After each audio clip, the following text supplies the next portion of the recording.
Welcome back, everybody. Today we're going over one of my favorite models of ACOG. This is a TA-33. It's a fixed 3-power magnification prism scope. It's got all the things about ACOG that you really like: the durability, really clear glass. It's very difficult to take pictures and kind of illustrate how clear glass is, but trust me, ACOG has some of the best out there for sure. But we're going to get into that, the reticle, all kinds of other stuff coming up next when we get into the details.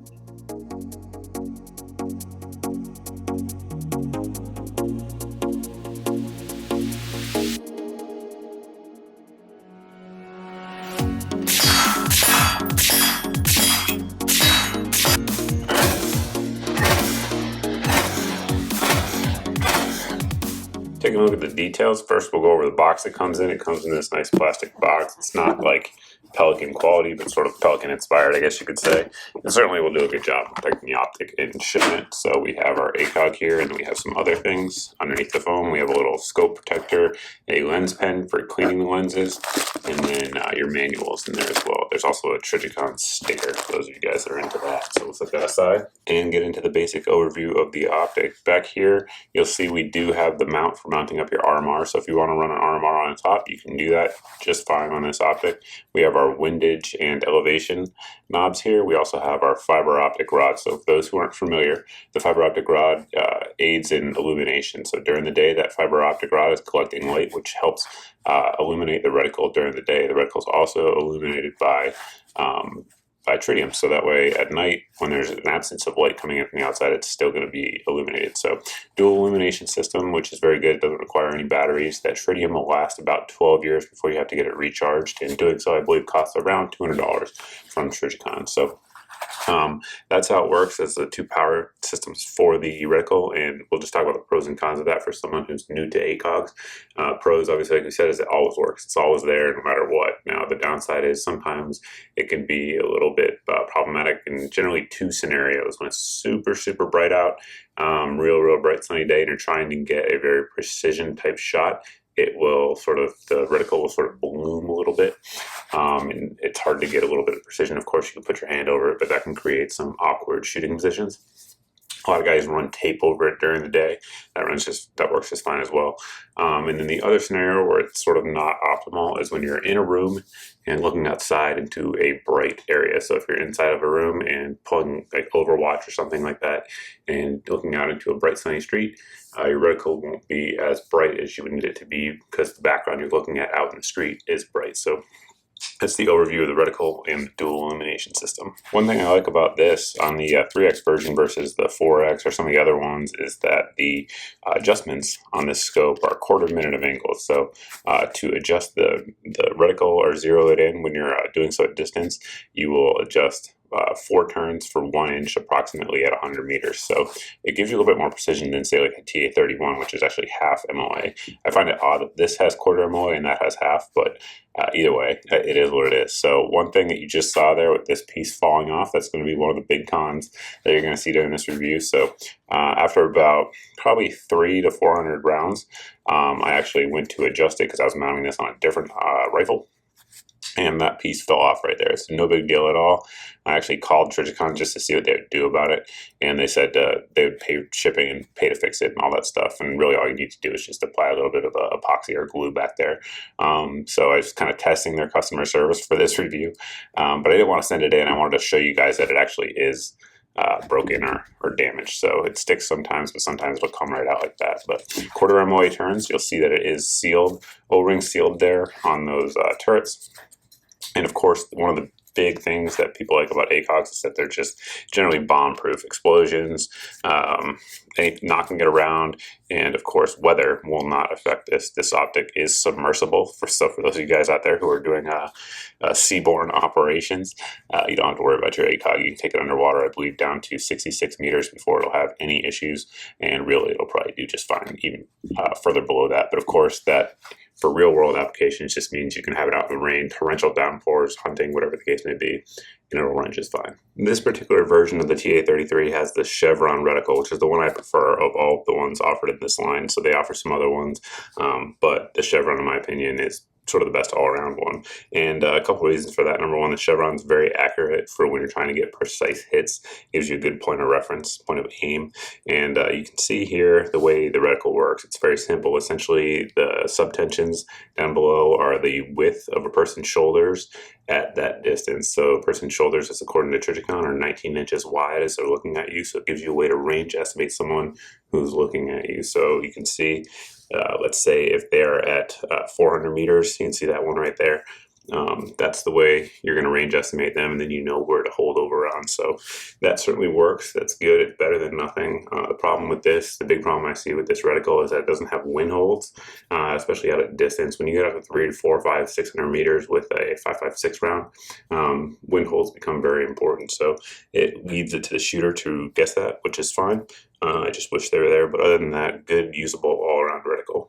One big advantage of this ACOG versus some of their other models is that the weight is really light. So you get 3 times magnification, but the weight on it, just the optic itself, is like 7.7 ounces. So just to put that in perspective, our Aimpoint T2 here weighs 3.6 ounces on my scale. So this one is only going to weigh 4 ounces less. So for 4 ounces more, you get that magnified 3x magnification and similar durability. So one downside of it, I guess you could say, is that it comes with a TA-60 mount that you see here. It's a good mount. It works just fine. A couple notes on that. If you're going to use it on a duty rifle or a go-to rifle, recommend you take these screws out on the bottom, put some blue Loctite or purple Loctite in there.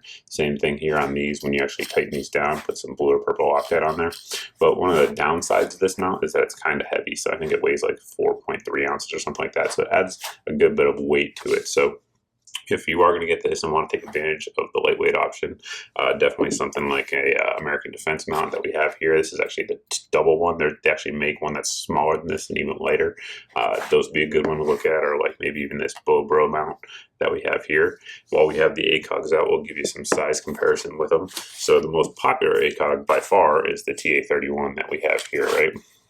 You can kind of see how it looks. It's a little bit thinner, but similar in overall length to that. Big difference here is you're going to have way less eye relief on the 31. So that's that. And then we have our TA-45, which is a 1.5 magnification. You can see how that one sort of stacks up. And then we have our TA-44, which is again 1.5 magnification, a little bit different optic there, but you can see that one's much smaller. So this optic is really good in terms of all around, in terms of magnification, durability, weight, and all that stuff. In the beginning of the video, I said that this was one of my favorite ACOGs, so let's get into some of the reasons why that is. So first off, if you look this up on Trijicon's website and look over the specs, one thing you'll notice that seems a little bit odd to me anyway is the eye relief. It's listed, I think, at 1.9 inches, and there's just no way. This ACOG has some of the best eye relief of any of the ACOGs, which is one thing I really, really like about it. So realistically speaking, you can get a good sight picture anywhere from, say, like 1 inch out to maybe like 5 to 6 inches away from it. So you could be really off, like if you have like an A2 stock or something like that, and you're, you know, in an awkward shooting position down a hill or something like that. That distance is not going to be a big deal with this like it would be on the TA-31. On the TA-31, a lot of times you can't get that sight picture unless you sort of contort the weapon to get there. With this, you can. One other thing that aids in that big time, in addition to eye relief, is the eye box. So eye relief is distance away. For those that don't know, the eye box is sort of like how far off of straight behind it you are. The eye box on this is also really good. So you can be sort of slightly canted off to the side. If armor's in the way, if you got a microphone or something like that up in your kit, anything. If that happens with this ACOG, you're much better off than a lot of the other versions. So it's very, very forgiving for awkward shooting positions, something that's not just standard shooting at the prone or sitting on a bench shooting at the range in real world, different positions that you may find yourself in. It's very, very forgiving. So I certainly like that about it. Now, another thing I like about it, that's sort of one of the pros and cons of it, is the field of view. So the field of view is generally brought up as one of the big cons about this, but it's also sort of a pro in my opinion, right? So the field of view at 100 yards on this, I believe, is like 19.3 feet. So it's very narrow. I think it's a 3.7 degree angle coming out of it. So that's one of the smaller ones.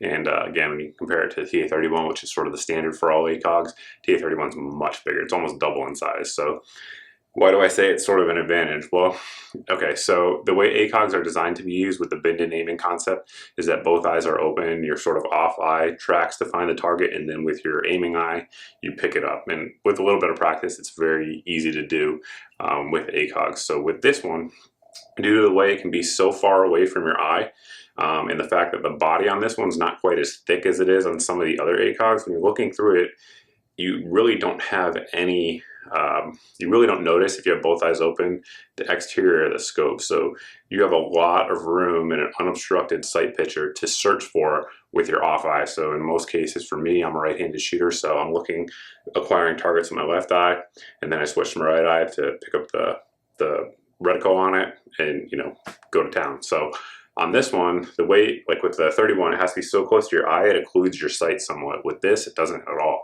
So again, it's somewhat of a narrow view, and if you're someone who likes to shoot with one eye closed, you're gonna find it very narrow. If that's you, you're gonna feel like you're looking through a straw. If you do it with both eyes open, you won't. It'll actually seem very open and very clear, which I really like. So again, a pro and a con depending on whom you are. So one other thing that's good about it is it also has a very large exit pupil. So it's 10mm, I believe. It does a lot of things. One thing it does is allows a lot of light in, so good low light performance on the glass. It's going to be very clear, gathering a lot of light, and just make it a little bit easier to see. I know some of the ACOGs have like 8mm and something like that, so this is one of the higher ones, so that's certainly a good thing. So that's pretty much it, guys. That's my summary of the Optic. Of course, one thing that's always brought up whenever it comes to ACOGs is going to be price. I picked this one up on Amazon, and I think it was just under $1,100 or $1,050 or something like that. So we'll roll in a screenshot and put a link below for those looking for it. So it's expensive. Like all ACOGs aren't cheap. There's just no getting around it. So it's what it is. If you want that kind of quality, that kind of durability, that kind of bomb-proofness that people like, you kind of have to pay for it, including the glass quality that you get as well. But, you know, some people don't like it, some people do. I'll leave it there for you guys to decide, but it's a very, very high quality optic. As you guys can see, I have a bunch of ACOGs. I really like them. I guess I'll leave it at that to say that I do like them, and to me, it's worth it. So that's pretty much it. If you guys have any other questions about the Optic, by all means, post below in the comments section. You can also post over at my Facebook page as always. If you guys have experience with the TA-33 or the TA-31 or any of the things I just talked about, because again, that's one man's perspective. If you have experience with it, post below in the comments section and let me know what you think of it. So that'll help the other viewers decide as well. That's about it, guys. Thanks for watching. Thanks for subscribing. We'll see you in the next video.